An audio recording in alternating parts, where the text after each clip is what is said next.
சரி, இப்போ ஒருத்தர் வந்து இந்த வீடியோ எல்லாம் போட்டுட்டு இருக்காரு. கூமாப்பட்டியை பத்தி ஒரு ஆள் வந்து வீடியோவா போட்டுட்டு இருக்கப்பல உங்க ஊருக்காரர் ஒருத்தர் பாத்துருக்கீங்களா நீங்க? தங்கப்பாண்டின்னு சொல்லி ஒருத்தர். மயந்தேன், எங்க சொந்தமான மயந்தேன், தம்பி மயந்தேன், அதனால ஒண்ணும் இல்ல. ஆனா இப்போ என்னன்னா இங்க இருக்க வந்து விசாரிக்கும் போது முன்னாடியாச்சும் நாங்க போயிட்டு இருந்தோம். இப்ப இந்த வீடியோ போட்டு மக்கள் வரான்னு எங்களே உள்ள விட மாட்டேன்றாங்க, எல்லாம் அடைச்சு வச்சிட்டாங்கன்னு சொல்றாங்களே. சொல்றாங்க, சில ஆளு போவாங்க, சில ஆள் போட மாட்டாங்க. ஆமா, இப்போ நம்ம ஒரு ஆடு மாடை பற்றி போகலாம், நம்ம ஒரு குளை வெட்ட போகலாம், எல்லா வேலையும் போகலாம்.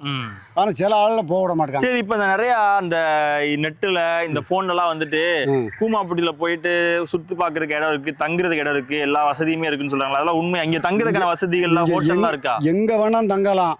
இங்க வந்து யாருக்கும் பயப்பட வேண்டியதில்லை. இந்த பெரிய பெரிய ஹோட்டல்லாம் இருக்கு, இங்க தங்க அந்த மாதிரிலாம் எதுவுமே இல்லை? அதெல்லாம் கிடையாது, அதெல்லாம் கிடையாது.